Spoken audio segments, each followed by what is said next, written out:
Right. Hyderabad నుంచి చండీగఢ్ వెళ్లిన IndiGo విమానంలో పెను ప్రమాదం తప్పింది. ఓ ప్రయాణికుడి వద్ద ఉన్న పవర్ బ్యాంకు ఒకసారిగా పేలిపోవడంతో విమానంలో మంటలు చెలరేగి దట్టమైన పొగలు కమ్ముకున్నాయి. అప్రమత్తమైన సిబ్బంది ప్రయాణికులను సురక్షితంగా బయటకు తీసుకురావడంతో అందరూ ప్రాణాపాయ నుంచి బయటపడ్డారు. హైదరాబాద్ నుంచి బయలుదేరిన ఇండిగో విమానం చండీగఢ్లోని షహీద్ భగత్ సింగ్ అంతర్జాతీయ విమానాశ్రయంలో ల్యాండ్ అయింది. గ్రౌండ్లో విమానం నిలిచి ఉన్న సమయంలో క్యాబిన్లో ఉన్న ఒక ప్రయాణికుడికి చెందిన ఎలక్ట్రిక్ పరికరం అకస్మాత్తుగా పేలిపోయింది. దీంతో క్యాబిన్ అంతటా దట్టమైన పొగలు వ్యాపించి మంటలు చెలరేగాయి.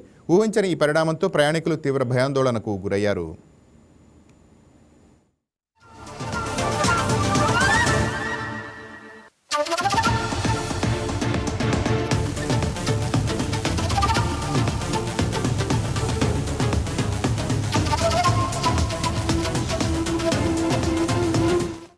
ఇక క్యాబిన్లో పొగలు రావటాన్ని గమనించిన విమాన సిబ్బంది ఏమాత్రం ఆలస్యం చేయకుండా వెంటనే అప్రమత్తమయ్యారు. ప్రయాణికులు ఆందోళన చెందకుండా శాంతింపజేసి ఎమర్జెన్సీ ఎగ్జిట్ ద్వారా వారందరినీ అత్యవసరంగా సురక్షితంగా కిందకు దించేశారు. ఎవరికీ ఎలాంటి ప్రమాదం జరగకపోవడంతో ప్రయాణికులతో పాటు అధికారులు కూడా ఊపిరి పీల్చుకున్నారు. రైట్. ఈ ఘటనపై ఇండిగో సంస్థ అధికారికంగా స్పందించింది. విమానం ల్యాండ్ అయి గ్రౌండ్లో స్థిరంగా ఉన్న సమయంలో ఈ ఘటన జరిగింది. ప్రయాణికుల భద్రతను దృష్టిలో ఉంచుకొని వెంటనే వారిని సురక్షితంగా టెర్మినల్కు తరలించామని, ప్రయాణికుల బాగోగులు చూసుకుంటున్నామని సిబ్బంది తెలిపారు. పూర్తిస్థాయి భద్రతా తనిఖీలు నిర్వహించిన అనంతరమే ఈ విమానాన్ని తిరిగి కార్యకలాపాలకు వినియోగిస్తామని అధికారులు తెలిపారు.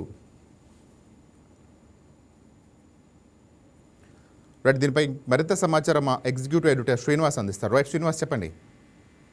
రైట్ రాజేంద్ర, ఏదైతే ఈరోజు హైదరాబాద్ శంషాబాద్ విమానాశ్రయంలో ఇండిగో విమానానికి పెద్ద ప్రమాదమే తప్పిందని చెప్పొచ్చు. ఏదైతే హైదరాబాద్ నుంచి చండీగఢ్ వెళ్లాల్సిన విమానంలో ఒక్కసారిగా మంటలు చెలరేగడంతో అప్రమత్తమైన పైలట్ వెంటనే దాన్ని నిలుపుదల చేయడం చేసి మంటల్ని అదుపు చేయడం జరిగింది. ఏదైతే క్యాబిన్ లో ఏదైతే మనకి పవర్ క్యాబిన్ ఏదైతే ఉంటుందో ఆ పవర్ క్యాబిన్ లోనే దాంట్లోనే ఈ మంటలు చెలరేగినట్లు గుర్తించడం జరిగింది. ఇది ఇండిగో విమానం 108 విమానం ఇది. అయితే గతంలో కూడా ఇండిగో విమానానికి ఇలాంటి తరహా కొన్ని సాంకేతిక లోపాలు తలెత్తడంతోనే మధ్యలోనే ఇలా టేక్ ఆఫ్ కాకుండానే ఆపేసిన సంఘటన ఇంతకు ముందు కూడా జరిగాయి. అయితే సాంకేతికంగా ఈ తరహా సమస్యలు తలెత్తుతుండటంతోనే కొద్దిగా ఇండిగో విమానం మీద వాళ్ళు అనుమానాలు వ్యక్తమవుతున్న పరిస్థితి, అంటే ప్రయాణికులు ఆందోళన చెందుతున్న పరిస్థితి అయితే కనిపిస్తుంది. అయితే వెంటనే అప్రమత్తమై పైలట్ ప్రమాదం జరగకుండా దీన్ని అదుపు చేయగలిగారు. కానీ ఇదే టేక్ ఆఫ్ సమయంలో టేక్ ఆఫ్ అయిన తర్వాత పైన జరిగిన పరిస్థితి ఏంటన్నది ఇప్పుడు ప్రయాణికుల్లో కలుగుతున్న ఆందోళన. అంటే ముందుగానే ఈ ప్రమాదాన్ని పసిగట్టి చాకచక్యంగా దీన్ని నిలుపుదల చేయగలిగారు. కానీ ఇదే ఆకాశంలో ఉండగా ఎగురుతుండగా జరిగింటే మాత్రం ప్రమాదం చాలా పెద్ద ఎత్తునే ఉండేది. మరో పెద్ద ప్రమాదాన్ని మనం చూడాల్సి వచ్చేది. సో ఏదేమైనప్పటికీ కూడా ఏదైతే తరచూ ఇలాంటి సమస్యలు తలెత్తుతున్నప్పుడు ఇండిగో సంస్థ యాజమాన్యం ఏం చేస్తుంది, దీనికి సంబంధించి ఎందుకు సురక్షిత ప్రమాణాలు పాటించట్లేదు, ఎందుకు ఎప్పుడు భద్రతా ప్రమాణం ఎందుకు గాలికి వదిలేస్తుందన్న విమర్శలు కూడా వస్తున్నాయి. దీనికి సంబంధించి విమానయాన సంస్థ ఆ సంస్థ ఏదైతే ఉందో ప్రతినిధి వాళ్ళు ఎంత చెప్పినప్పటికీ కూడా అందులో లోపాలను సరిదిద్దాల్సిన అవసరం ఉంది. ప్రతిసారి ఈ విధంగా సమస్యలు తలెత్తడం అంటే ఇది ప్రయాణికుల ప్రాణాలను పణంగా పెట్టినట్లే అవుతుంది. Rajendra. Right. Thank you Srinivas.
Right, breaking చూస్తున్నాం. ప్రధానమంత్రి నరేంద్ర మోడీ అధ్యక్షతన జరిగిన కేంద్ర మంత్రివర్గం సంచలన నిర్ణయం తీసుకుంది. తాజాగా దేశ ఆర్థిక వ్యవస్థలోని కీలక రంగాలైన వ్యవసాయం, మౌలిక సదుపాయాలు, సాంకేతికత, పారిశ్రామిక అభివృద్ధిని లక్ష్యంగా చేసుకుని కీలక నిర్ణయాలు తీసుకుంది. ఈ నిర్ణయాలు భారతదేశాన్ని స్వావలంబన దిశగా నడిపించడమే కాకుండా లక్షలాది మంది రైతులు, చిన్న తరహా పరిశ్రమలకు ఊతాన్నిచ్చేలా ఉన్నాయి.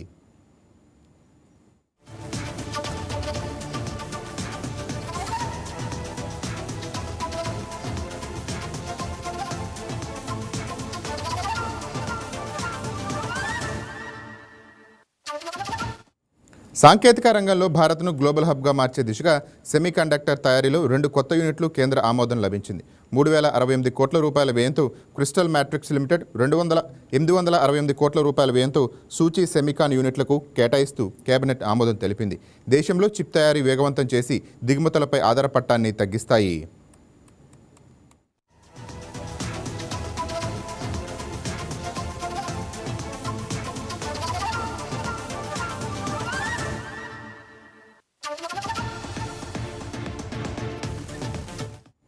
కేంద్ర కేబినెట్ తీసుకున్న ఈ నిర్ణయాలు కేవలం నిధుల కేటాయింపు మాత్రమే కాకుండా దేశ భవిష్యత్తుకు బలమైన పునాదులు. అటు పత్తి, చెరకు రైతులకు ఆర్థిక భరోసా కల్పిస్తూనే ఇటు మౌలిక సదుపాయాలు, సెమీకండక్టర్ వంటి భవిష్యత్ టెక్నాలజీపై దృష్టి సారించడం విశేషం.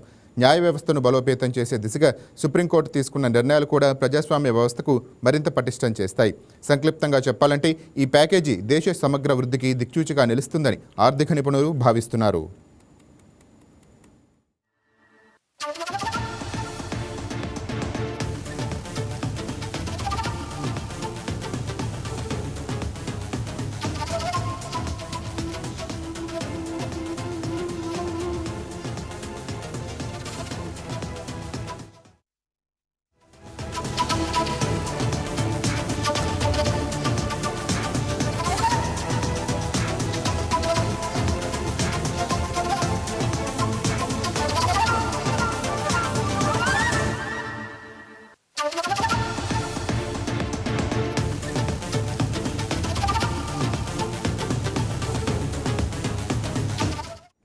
రైట్, బ్రేకింగ్ న్యూస్ చూస్తున్నాం. ప్రముఖ చలనచిత్ర నిర్మాత, సూపర్ గుడ్ ఫిల్మ్స్ అధినేత ఆర్బి చౌదరి రాజస్థాన్లో జరిగిన ఘోర రోడ్డు ప్రమాదంలో కన్నుమూశారు. తెలుగు, తమిళ, మలయాళ భాషలో 100కు పైగా విజయవంతమైన చిత్రాలను నిర్మించిన ఆయన హఠాన్ మరణంతో దక్షిణ భారత సినీ పరిశ్రమ దిగ్భ్రాంతికి గురైంది. ఈ విషాద వార్త తెలియగానే పలువురు సినీ ప్రముఖులు తీవ్ర ఆవేదన వ్యక్తం చేస్తూ ఆయనకు నివాళులు అర్పించారు.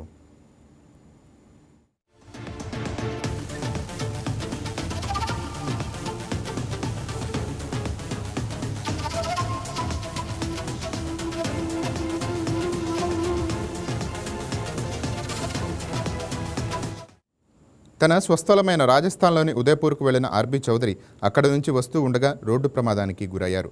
ప్రమాదంలో తీవ్రంగా గాయపడిన ఆయన్ను హుటాహుటిన సమీపంలోని ఆసుపత్రికి తరలించారు. అయితే చికిత్స ఫలించక ఆయన తుదిశ్వాస విడిచినట్టు కుటుంబ సభ్యులు తెలిపారు. ఆయన మృతదేహాన్ని రేపు చెన్నైకి తరలించనున్నారు.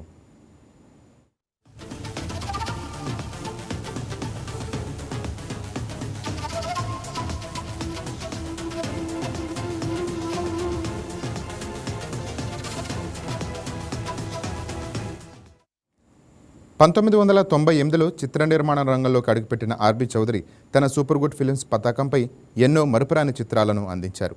కొత్త దర్శకులు, నటీనటులను ప్రోత్సహించడంలో ఆయన ఎప్పుడూ ముందుండేవారు. ఆయన నిర్మాతగా 3 ఫిల్మ్ఫేర్ అవార్డులు అందుకున్నారు. తెలుగు, తమిళం, కన్నడం, మలయాళ చిత్ర పరిశ్రమలో సూపర్ హిట్ నిర్మాతగా గుర్తింపు తెచ్చుకున్నారు.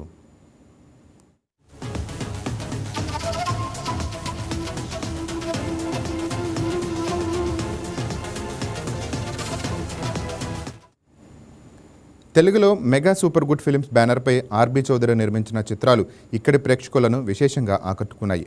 పవన్ కళ్యాణ్తో సుస్వాగతం, అన్నవరం లాంటి సూపర్ హిట్స్ అందించారు. వెంకటేష్ కెరియర్లో క్లాసిక్గా నిలిచిన సూర్యవంశం, రాజా, శ్రీను, సంక్రాంతి వంటి కుటుంబ కథా చిత్రాలను ఆయన అందించారు.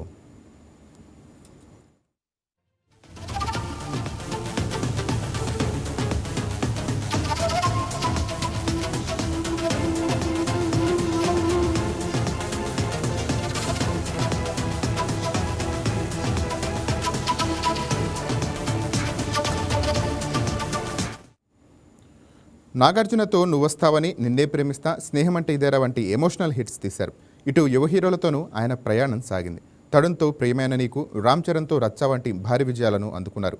ఇటీవల మెగాస్టార్ చిరంజీవితో గాడ్ ఫాదర్ చిత్రాన్ని నిర్మించి మరో విజయాన్ని తన ఖాతాలో వేసుకున్నారు. హరికృష్ణ, జగత్ బాబుతులతో శివరామరాజు లాంటి మల్టీ స్టారర్ను సైతం నిర్మించారు. సుమారు 90కి పైగా చిత్రాలను నిర్మించి ఎందరికో మార్గదర్శిగా నిలిచిన ఆయన మరణం చిత్ర పరిశ్రమకు తీరని లోటు. ఆయన నిర్మిస్తున్న భవనం వంటి ప్రాజెక్టులు ప్రస్తుతం నిర్మాణ దశలో ఉన్నాయి.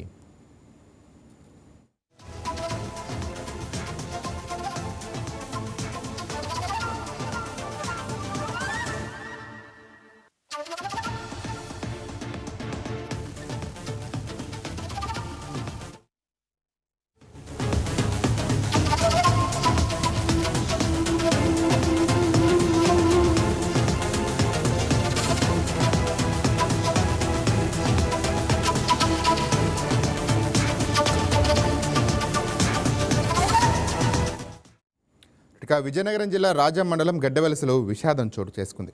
పొలంలో పనిచేస్తున్న 3 మహిళా కూలీలు పిడుగుపాటుకు గురై మృతి చెందారు. మృతులు సత్తెమ్మ, రాము, నరసమ్మగా గుర్తించారు. ఈ ఘటన స్థానికంగా తీవ్ర కలకలం రేపింది. 3 మహిళలు మృతితో గడ్డవలసలో విషాద ఘటన చోటు చేసుకుంది. పిడుగుపడి 3 మహిళలు మృతి చెందిన ఘటన గ్రామంలో విషాదాన్ని నింపాయి. మృతులు పొలంలో దొండకాయలు ఏరుతుండగా గాలితో కూడిన వర్షం కురిసింది. దీంతో పిడుగుపట్టడంతో 3 అక్కడికక్కడే మృతి చెందారు.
ఇక ప్రధానమంత్రి నరేంద్ర మోడీ లోక్సభలో ప్రతిపక్ష నాయకుడు రాహుల్ గాంధీకి టీవీకే పార్టీ అధ్యక్షుడు, ప్రముఖ సినీ నటుడు విజయ్కు థ్యాంక్స్ చెప్పారు. ఎక్స్ వేదికగా ఆయన వారికి ధన్యవాదాలు తెలియజేశారు. తమిళనాడు అసెంబ్లీ ఎన్నికల్లో 234 స్థానాలకు గాను టీవీకే పార్టీ 108 సీట్లలో విజయం సాధించింది. ఈ నేపథ్యంలో తమ పార్టీ విజయాన్ని అభినందించిన ప్రధాని మోదీ రాహుల్ గాంధీలకు ఆయన ధన్యవాదాలు తెలియజేశారు.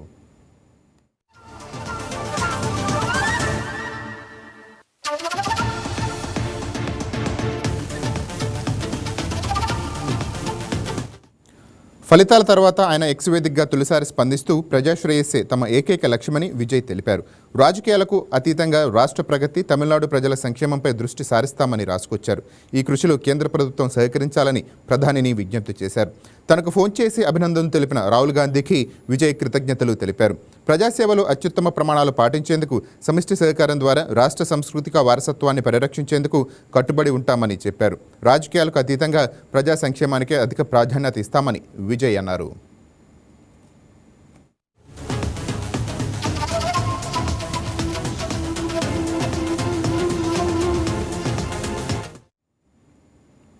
రెడ్డిగా సీఎం చంద్రబాబు, ఐటీ మంత్రి నారా లోకేష్ కృషితో రాష్ట్రం అభివృద్ధి వైపు దూసుకు వెళుతోందని మంత్రి టీజీ భరత్ తెలిపారు. కేవలం 2 ఏళ్లలో సుమారు 800 ప్రముఖ కంపెనీలు పెట్టుబడులు పెట్టేందుకు ముందుకొచ్చాయని తెలిపారు. దీంతో ఉద్యోగ అవకాశాలు కూడా పెరిగాయని పేర్కొన్నారు. రేపు తిరుపతిలో ప్రముఖ ఏసీల తయారీ సంస్థ క్యారియర్ కంపెనీకి మంత్రి లోకేష్ చేతుల మీదుగా శంకుస్థాపన జరుగుతుందని మంత్రి టీజీ భరత్ తెలిపారు. ఎస్పెషలీ గూగుల్ అనేది వచ్చిన తర్వాత సంస్థ వైజాగ్కి data centre, AI data centre నాలెడ్జ్తో వచ్చేది సంస్థ కాబట్టి ఆ గూగుల్ అనే బ్రాండ్ మన వైజాగ్ రావడంతో ఆల్ ఓవర్ వరల్డ్ వైజాగ్ ఎక్కడ, ఆంధ్రప్రదేశ్ ఎక్కడ అనేది క్లారిటీ రావడం జరిగింది. సో ఇప్పుడు డేటా సెంటర్స్కి చాలా ట్రాక్షన్ రావడం జరిగింది. ఎన్నో ఇండస్ట్రీస్ వైజాగ్కి వచ్చే దాంట్లో ఉంది, ఎస్పెషలీ డేటా సెంటర్కి సంబంధించింది ఆర్ ఐటీ కంపెనీస్కి సంబంధించింది. ఇదే కాకుండా ఆల్ ఓవర్ స్టేట్ ప్రతి డిస్ట్రిక్ట్లో ప్రతి చోట సార్ 175 ఎంఎస్ఎంఈ పార్కులు పెట్టే దాంట్లో కానీ, లేకపోతే నిన్న కూడా రివ్యూ చేసిన దాంట్లో క్లస్టర్ వైజ్గా పార్క్స్ డెవలప్మెంట్ చేస్తే మనకి ఇండస్ట్రీస్ ఎక్కువ వచ్చేదానికి అవకాశం ఉంటుందని చెప్పి ఉద్దేశంతో అది ప్లానింగ్ జరుగుతోంది. So lot of attraction is sir. మనం చెప్పిన 20 లక్షల ఉద్యోగాలు అనేది ఖచ్చితంగా 5 ఏళ్ళలో నెరవేర్చబోతున్నాం. అండ్ ఇదే కాకుండా ఇంకా ఎక్కువ వచ్చేదానికి కూడా అవకాశం ఉంది. The way the investments are coming, it can be even more than that. But today it is all because of CBN brand నుంచే మనకి ఇన్ని ఇండస్ట్రీస్ రావడం జరుగుతుంది. అండ్ ముందు ముందు కూడా మంచి ఇండస్ట్రీస్ ఐటీ కంపెనీస్ కూడా మన ఆంధ్రప్రదేశ్కి రాబోతుంది. ఎన్డీఏ అండ్ మోడీ గారు నుంచి ఐ థింక్ మన దేశం అనేది ఈరోజు ప్రపంచంలో ప్రతి ఒక్కళ్ళు ఇండియాని కానీ మోడీ గారిని అప్రిషియేట్ చేసే రీజన్ ఏమంటే బికాజ్ ఆఫ్ బీజేపీ తీసుకున్న స్టాండ్ అనుకోండి, ఎన్డీఏ తీసుకున్న స్టాండ్ అనుకోండి, ఒక ఐడియాలజీ ఒక ప్లానింగ్గా చేస్తున్నారు కాబట్టి ఈరోజు ప్రపంచం అంతా కూడా they are appreciating. And today why West Bengal అక్కడ ఇండిపెండెన్స్ వచ్చిన ఫీలింగ్ ఎందుకు వచ్చిందంటే అక్కడ ఒక కమ్యూనిటీని పూర్తిగా నెగ్లెక్ట్ చేశారనమాట. అదే కాకుండా బంగ్లాదేశ్ నుంచి చాలామంది ఇక్కడికి రావడం, ఇల్లీగల్గా ఇక్కడ ఉండడము ఇవన్నీ జరిగినాయి కాబట్టి ఇవన్నీ కూడా ఇప్పుడు కరెక్ట్గా పాలన అక్కడ చీఫ్ మినిస్టర్ ఎన్డీఏ నుంచి ఉండబోతున్నారు, బీజేపీ తరఫున ఉంటారు. సో ఖచ్చితంగా లా అండ్ ఆర్డర్ కానీ ఇది అంతా కూడా లాస్ట్ 15 ఏళ్ళలో మమతా బెనర్జీ గారి పీరియడ్లో లా అండ్ ఆర్డర్ అనేది ఇట్ వాజ్ వర్స్ట్. మీరు చూస్తే కూడా నిన్న కూడా ఒక ఎమ్మెల్యే వాళ్ళ తాలూకా డాటర్ది రేప్ కేసులో విక్టిమ్ ఆమె ఏ రకంగా అంటే ప్రజలు తీర్పు ఎట్లిచ్చారు, ఆమెను గెలిపించారు అంటే దట్ మీన్స్ అక్కడ situation ground reality last 15 years they have suffered. Now west Bengal is going to grow under the leadership of Modi గారు బీజేపీతో ఖచ్చితంగా west Bengal is going to grow now. And అందుకనే అక్కడ అందరికీ there is a happiness that they got freedom అనే feeling ఉంది. ఇక పార్వతీపురం మన్యం జిల్లా మక్కువ మండలం ములక్కాయల వలస గ్రామంలో 55 లక్షల వ్యయంతో నూతనంగా నిర్మించిన ఆరోగ్య కేంద్రాన్ని మంత్రి సంధ్యారాణి ప్రారంభించారు. ఈ ఆరోగ్య కేంద్రం అందుబాటులోకి రావడంతో గ్రామంలో మెరుగైన వైద్య సేవలు అందుబాటులోకి వస్తాయని, ప్రతి ఒక్కరికి సకాలంలో వైద్య సేవలు అందించడమే ప్రభుత్వ లక్ష్యమని మంత్రి సంధ్యారాణి తెలిపారు. ఏంటమ్మా మీకు ఒక 10 ఇస్తున్నాము ఓకేనా అన్నారు. చాలా వండి అన్నారు. ఏమ్మా అంత ఎస్టీ ఏరియా సార్, దగ్గర ఉన్నట్టే అనిపిస్తాయి కానీ గ్రామాలకు రోడ్లు ఉండవు కాబట్టి కుదరదు అని అంటే ఒక్క మన సాలూరు నియోజకవర్గానికే దాదాపుగా 30 సబ్ సెంటర్లు ఇచ్చినటువంటి ఎందుకనంటే కొన్ని వీళ్ళు చేస్తున్నారు ఐటీడీ వాళ్ళు, కొన్ని పిఆర్ వాళ్ళు చేస్తున్నారు. ఎందుకంటే కొండల మీద ఉన్నటువంటి వాటికి కూడా మనం సబ్ సెంటర్లు కూడా పెడుతున్నాం. మనకి ఆంధ్రప్రదేశ్ లోనే ఒక వినూత్నంగా ఒక సాలూరు మండలంలో మొబైల్ వ్యాన్ ఒకటి పెట్టాం. అది కంటైనర్. ఆ కంటైనర్ ఏంటి, ఒక పెద్ద లారీ టైప్ లో ఉంటుంది. ఆ కంటైనర్ తీసుకొచ్చి ఆ కొండ మీద పెట్టాము. అక్కడ ఏంటంటే ఇక్కడ హాస్పిటల్ కట్టడానికి కూడా అక్కడ పునాదులు కూడా తీయలేము. ఎక్కడ పునాదులు తీయాలి, అంతా రాయి. అందుకని అక్కడ తీసుకెళ్లి కంటైనర్ పెట్టి రాష్ట్రం మొత్తం మీద కంటైనర్ హాస్పిటల్ పెట్టినటువంటి మొదటి నియోజకవర్గం సాలూరు నియోజకవర్గం. చాలా ఇబ్బంది ఉంది, అందుకని కంటైనర్ హాస్పిటల్ పెట్టాం. అది బాగా వర్కౌట్ అయితే మళ్ళీ మరికొద్దిగా హాస్పిటల్స్ పెట్టాలి. ఎందుకంటే ఇది కట్టడానికి మనకి 55 లక్షలు అయింది. ఆ కంటైనర్ హాస్పిటల్ పెట్టడానికి 10 లక్షలే. కంటైనర్ కొనుక్కోవడం, తెచ్చుకోవడం, అక్కడ పెట్టుకోవడం ఇంకంతే. ఎందుకంటే అలా పెట్టుకుంటే ప్రతి పంచాయతీకి ఇంచుమించు కొండల మీద ఉన్న వాటికి మనం పెట్టడానికి అవకాశం ఉంటుందని ఫస్ట్ గా మనం ముందుగా ఒక ట్రైల్ వేసాం అనమాట. అక్కడ అంత చక్కగా సక్సెస్ఫుల్ గా ఉంది. దానికి ఏంటంటే వారి కంటైనర్ హాస్పిటల్ ఎలా వచ్చిందంటే హాస్పిటల్ అక్కడ ఉంది. ముందుగా కూడా అంగన్వాడీ సెంటర్ వాళ్ళు కూర్చొని చదువు కూడా చెప్పుకోండి. ఎప్పుడైనా సెలవు రోజు మీ డ్వాక్రా గ్రూప్ లేడీస్ కూడా కూర్చొని ఒక మీటింగ్ పెట్టుకుంటున్నారు. ఆ విధంగా ఉందన్నమాట. అంటే ఒక వినూత్నంగా ఒక కొత్త ఆలోచనలు తేవడంలో ఎప్పుడు ముందుండేది మన గౌరవ ముఖ్యమంత్రి నారా చంద్రబాబు నాయుడు గారు. మరొకసారి మీ అందరికి కూడా నేను తెలియజేస్తున్నాను. అలాగే మా సోదరులందరూ చెప్పారు. ఎందుకంటే మనం 21 పంచాయతీలు ఉన్నాయి ఇక్కడ. మన నియోజకవర్గంలో చూసుకుంటే 110 పంచాయతీలు, 29 వార్డులు, అంటే దాదాపు 140 అనుకోండి. ఈ 140 కూడా మనం అభివృద్ధి చేసుకుంటూ వెళ్ళాలి. ఎందుకంటే ఇందాక మా అన్న అడిగిన ఇక విజయనగరం జిల్లా చీపురుపల్లిలో Ram Mallik Naidu premier league season 1 cricket tournament ఘనంగా ముగిసింది. టోర్నమెంట్ విజేతగా చీపురుపల్లి జట్టు నిలిచింది. ఈ టోర్నమెంట్లో మొత్తం 46 జట్లు పాల్గొన్నాయి. ప్రధానంగా ఫైనల్ మ్యాచ్లో బోండపల్లి చీపురుపల్లి జట్లు తలపడ్డాయి. తొలుత బ్యాటింగ్ చేసిన బోండపల్లి జట్టు 8 ఓవర్లు 57 పరుగుల లక్ష్యం చేయగా లక్ష్య ఛేదనలో చీపురుపల్లి జట్టు కేవలం 5.3 ఓవర్లోనే 1 వికెట్ కోల్పోయి 58 పరుగులు చేసి ఘన విజయాన్ని నమోదు చేసుకుంది. ఈ కార్యక్రమానికి ముఖ్య అతిథిగా హాజరైన చీపురుపల్లి ఎమ్మెల్యే కిమిడి కళావెంకట్రావు, విజయనగరం ఎంపీ కలిశెట్టి అప్పలనాయుడు విజేతలకు బహుమతి ప్రదానం చేశారు. మొదటి స్థానంలో నిలిచిన జట్టుకు 33,000, రెండవ స్థానంలో నిలిచిన జట్టుకు 15,000, మూడవ స్థానం 4 స్థానాల్లో నిలిచిన జట్లకు 5,000 చొప్పున బహుమతులు అందజేశారు. ఒక నెల 15 రోజుల నుంచి 2 మాసాలు మంచి తీరిక రోజులు. యువతకి ఎండ కనిపించదు. మా మండలం టీములకు మాత్రం పెద్దల టీంకి కనిపిస్తుంది. మీకెవరికి కనిపించదు. మేము అప్పుడు మామిడి తోటలు వెంబడి, అరటి తోటలు వెంబడి, చెరుకు తోటలు వెంబడి చెరుకులు తీసుకొని తినుకొని నాగవల్లి నది ఒడ్డున కూర్చొని సాయంకాలం అయితే కబడ్డీ ఆడేవాళ్ళం. మంగళాపురం, గోయిదాపేట, రేగిడి, గోపాలపురం. అంతకు మించి మాకేం అవకాశం ఉండేది కాదు. ఈ రోజున యువతలో ఇంత స్ఫూర్తి వచ్చి ఈ విషయంగా ఆటలు ఎందుకు పెట్టాల్సి వస్తుంది అని అంటే, చదువుకున్న దీంట్లో కూడా విహారయాత్రలు, క్రీడలు అనే దీని మీద ఒక వ్యాసంగా రాస్తే ఆ రోజున 15 మార్కులు ఉండే. విహారయాత్ర ఎందుకు చేయాలి, క్రీడలు ఎందుకు చేయాలి అనేటటువంటిది. ఈ రోజు క్రీడల మీద ఆసక్తిలో ప్రపంచం అంతా ఫుట్బాల్ ఆడితే మరి మనందరం క్రికెట్ ఆడతాం. ఫుట్బాల్ ను మించిపోయినటువంటి ఐపీఎల్. పంచాయతీరాజ్ గ్రామీణాభివృద్ధి శాఖలో పనుల పురోగతిపై జిల్లా గ్రామీణ అభివృద్ధి అధికారులతో మంత్రి సీతక్క వీడియో కాన్ఫరెన్స్ నిర్వహించారు. ఉపాధి హామీ పనులు, సర్ఫ్ యాక్టివిటీస్, 15వ ఆర్థిక సంఘ నిధుల వినియోగం, గ్రామీణ ఇంజనీరింగ్ విభాగంలో పనులపై మంత్రి సమీక్షించారు. గ్రామీణ ప్రాంతాల్లో ఉపాధి హామీ పనులను పెంచాలని అన్నారు. ఉపాధి హామీ పనుల్లో ప్రతిరోజు 9 లక్షల మంది కూలీలు పాల్గొంటున్నారని, కనీసం 15 లక్షల మంది కూలీలకు ఉపాధి పనులు కల్పించేలా చర్యలు చేపట్టాలని ఆదేశించారు. 15వ ఆర్థిక సంఘ నిధులను నిబంధన మేరకు ఖర్చు చేయాలని అన్నారు.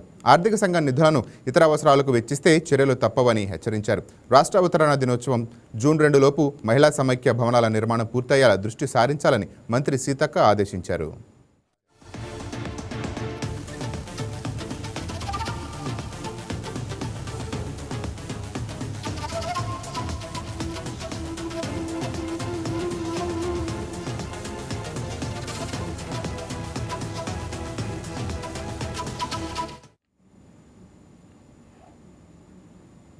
ఇక రాష్ట్ర విద్యా వ్యవస్థలో విప్లవాత్మక మార్పులు చోటు చేసుకుంటున్నాయని, కార్పొరేట్ స్థలాలకు దీటుగా ప్రభుత్వ పాఠశాలల విద్యార్థులు అద్భుత ఫలితాలు సాధిస్తున్నారని మంత్రి గుమ్మడి సంధ్యారాణి ఆనందాన్ని వ్యక్తం చేశారు. పార్వతీపురం ప్రభుత్వ జూనియర్ కళాశాలలోని మన్యం కళా వేదికలో 2026 10వ తరగతి టాపర్స్కు నిర్వహించిన జిల్లా స్థాయి సన్మాన కార్యక్రమంలో ఆమె పాల్గొన్నారు. వరుసగా 4వసారి పార్వతీపురం మన్యం జిల్లా రాష్ట్రంలోనే మొదటి స్థానంలో నిలిచి రికార్డు సృష్టించిందని అన్నారు.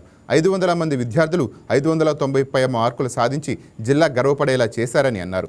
రాజముద్రతో కూడిన పుస్తకాలు, యూనిఫామ్లు, నాణ్యమైన షూస్, బెల్టులు మరియు బ్యాగుల పంపిణీ విద్యార్థుల్లో ఆత్మవిశ్వాసాన్ని నింపిందని అన్నారు. జిల్లాలో ఫస్ట్ క్లాస్ వచ్చిన విద్యార్థులను మంత్రి సంధ్యారాణి సన్మానించారు. ప్రైవేట్ స్కూల్స్ అసలు చాలా తక్కువ, అన్ని గవర్నమెంట్ స్కూల్సే. గవర్నమెంట్ స్కూల్లో చదువుకున్నాం, చక్కగా అందరూ మార్కులు వచ్చాయి, అందరూ పాస్ అయ్యాం. అంటే మా క్లాస్ మొత్తం మీద ఏ సెక్షన్ బి సెక్షన్ టోటల్గా 273 మంది. 273 మందికి 36 ఫస్ట్ క్లాస్, 32 మంది సెకండ్ క్లాస్, థర్డ్ క్లాస్ 4, వీళ్ళంతా పోయారు. ఇది అప్పుడు సినారియో. అప్పుడు 10th క్లాస్ అంటే పాస్ అయ్యావా అని అడిగేవాడు. ఇప్పుడు 10th క్లాస్ అంటే ఎన్ని మార్కులు వచ్చాయి అని అడుగుతున్నారు. ఎందుకంటే అప్పుడు పరిస్థితులు ఇప్పుడు పరిస్థితులు అంటే అలాగే ఉండమని నేను చెప్పట్లేదు, పరిస్థితులు మారుతున్నాయి. ఇందాక మా సోదరుడు చెప్పినట్టుగా 10th క్లాస్లో బాగా చదివేసి ఇంటర్మీడియట్లో కొట్టేసి డిగ్రీ కొట్టేసిన వాళ్ళు కూడా ఉంటారు. ఎందుకు అంటే ఇప్పుడు ఇంటర్మీడియట్లో అలా చేయరు. కారణం ఏంటంటే మనం ఇంటర్మీడియట్ ఎట్లాంటి ఇంటర్మీడియట్ పెడుతున్నాము అంటే అది గవర్నమెంట్దైనా ప్రైవేట్దైనా వాళ్ళకి చేయలే, తాళాలేసేస్తాం. తాళాలేసేసి సెల్ ఫోన్ ఇవ్వట్లేదు, చదువుకోండి అంటున్నాం. అది చాలా మంచిది అన్నాడు. ఎందుకనంటే ఇంటర్మీడియట్లో అంటే వాళ్ళ ఆలోచన ధోరణి మారడానికి అవకాశం ఎక్కువ ఉంటుంది. కాబట్టి పిల్లలు 2 సంవత్సరాలు బాగా చదువుకుంటే వాళ్ళు 17-18 సంవత్సరాలకు వస్తారు. కాబట్టి అప్పుడు వాళ్ళు కొంచెం ఆలోచించుకోగలుగుతారు. డిగ్రీలో ఏ డిగ్రీ అనేది డిగ్రీ, అది ఇంజనీరింగ్ అవని, మెడిసిన్ అవని, సిఏ అవని, బిఎస్సి అవని, బిఏ అవని, ఎనీ డిగ్రీ వాళ్ళు ఏంటంటే బాగా ఆలోచించుకొని ఇది మా భవిష్యత్తు, మేము చదువుకోవాలనుకుంటారు. కాబట్టి ఇంటర్మీడియట్లో తల్లిదండ్రులు అందరూ కూడా ఆ స్ట్రిక్ట్గా పెడుతున్నారు. చాలా మంది పిల్లలు ఏమనుకుంటారంటే అబ్బా మమ్మల్ని జైల్లో పడేస్తారు 2 సంవత్సరాలు అనుకుంటారు. కానీ మీరు డిగ్రీకి వెళ్ళిన తర్వాత అది మీకు అర్థమవుతుంది, మనం ఎంత చక్కగా చదువుకుంటే అంత బాగుంటుంది అని. ఎందుకంటే ఇంటర్మీడియట్లో కూడా చాలా ఆప్షన్స్ ఉన్నాయి. అప్పుడు మాకు 4 ఆప్షన్లు, బైపీసీ, ఎంపీసీ, సిఈసి, హెచ్ఈసి, ఈ 4 తప్ప ఇంకేం లేవు. అప్పుడు పాలిటెక్నిక్ చదవడం కానీ, ట్రిపుల్ ఐటీలు కానీ ఇవేం లేవు. కానీ ఈరోజు చాలా ఆప్షన్స్. రాష్ట్రంలోని ప్రభుత్వ ఉద్యోగుల సమస్యలపై మాజీ మంత్రి కాంగ్రెస్ సీనియర్ నేత చింతామోహన్ గళమెత్తారు. ఏలూరు కలెక్టరేట్ వద్ద ఆయన నిరసన కార్యక్రమం చేపట్టారు. రాష్ట్రంలో ఉన్న 6 లక్షల మంది ప్రభుత్వ ఉద్యోగులకు వెంటనే పీఆర్సీ ప్రకటించాలని ఆయన ప్రభుత్వాన్ని డిమాండ్ చేశారు. కేవలం అమరావతిలోని లక్షల కోట్ల రూపాయల అభివృద్ధి పేరుతో కుమ్మరించడం సరైంది కాదని ఆయన హితవు పలికారు. గతంలో 6 సంవత్సరాల పాటు ముఖ్యమంత్రిగా పనిచేసిన చంద్రబాబు కనీసం ఏలూరు అభివృద్ధిని కూడా పట్టించుకోవటం లేదని విమర్శించారు. అభివృద్ధి అనేది కేవలం ఒక ప్రాంతానికే పరిమితం కాకూడదని పేర్కొన్నారు. అంతేకాకుండా ఈ నెల ఆఖరిలోపు ప్రభుత్వం పీఆర్సీ పైన స్పష్టమైన ప్రకటన చేయకపోతే ఉద్యోగులందరినీ ఏకం చేసి రాష్ట్ర వ్యాప్త ఆందోళన చెప్తామని చింతామోహన్ హెచ్చరించారు.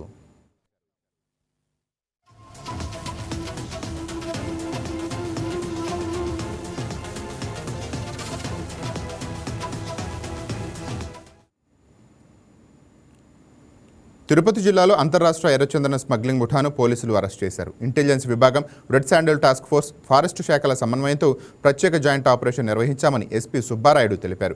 గ్యాంగ్కు నాయకత్వం వహిస్తున్న నాజర్ మరియు అతని అనుచరులను అరెస్ట్ చేశామన్నారు. నిందితుల వద్ద నుంచి 76 ఎర్రచందనం దుంగలను స్వాధీనం చేసుకున్నారు.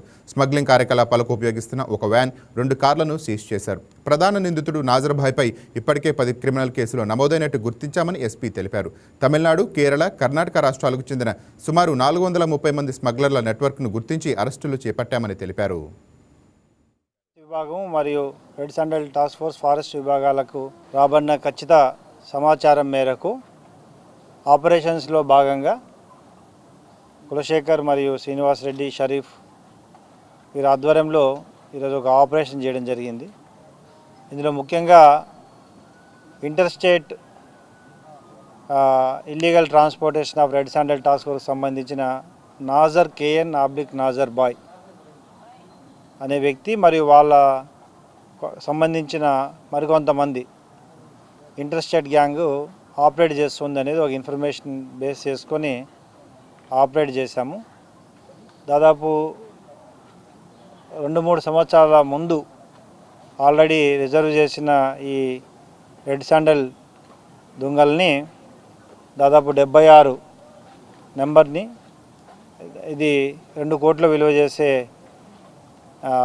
క్వాలిటీ ఉన్న రెడ్ శాండిల్ని తీసుకువెళ్తుండగా పట్టుకోవడం జరిగింది. దాంతోపాటు 3 వెహికల్స్, 1 వ్యాను మరియు 2 కార్లు సీజ్ చేయడం జరిగింది.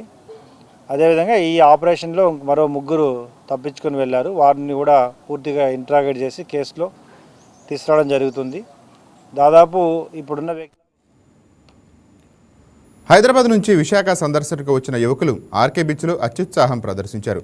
ఫోటోల కోసం కారును ఇసుకలోకి పొనివగా 4 చక్రాలు కూరుకుపోయాయి. వాహనాన్ని బయటకు తీయలేక యువకులు చాలా ఇబ్బందులు పడ్డారు.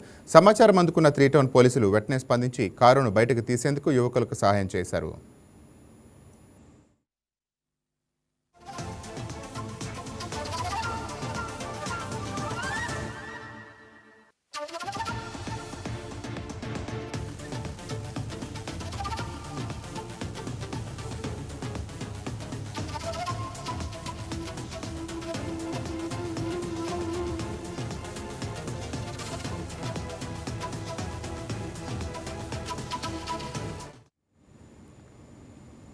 అంతర్జాతీయ క్రికెట్లో పొట్టి ఫార్మెట్లో టీమిండియా మరోసారి తన ఆధిపత్యాన్ని నిరూపించుకుంది.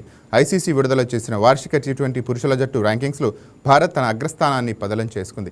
సూర్యకుమార్ యాదవ్ నేతృత్వంలోని భారత్ జట్టు 275 రేటింగ్ పాయింట్లతో నెంబర్ 1 స్థానంలో కొనసాగుతోంది.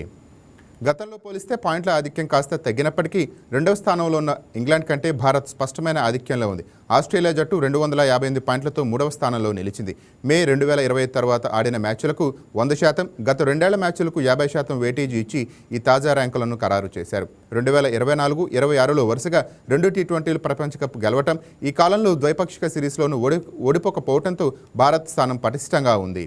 టాప్ 7 ర్యాంకులో ఎలాంటి మార్పులు జరగలేదు. న్యూజిలాండ్, దక్షిణాఫ్రికా, పాకిస్తాన్, వెస్టిండీస్ వరుసగా 4 నుంచి 7 స్థానాల్లో ఉన్నాయి. శ్రీలంక 6 పాయింట్లు కోల్పోవడంతో బంగ్లాదేశ్ 1 పాయింట్ సాధించి 8వ స్థానానికి ఎగబాకింది. శ్రీలంక 9వ స్థానానికి పడిపోయింది. ఇక ఇతర జట్ల విషయానికి వస్తే అమెరికా 6 రేటింగ్ పాయింట్లు సాధించింది, 13వ స్థానానికి చేరింది. ఇటలీ 11 పాయింట్లు పొంది 3 స్థానాలు మెరుగుపరుచుకొని 23 ర్యాంకు చేరుకోవటం విశేషం.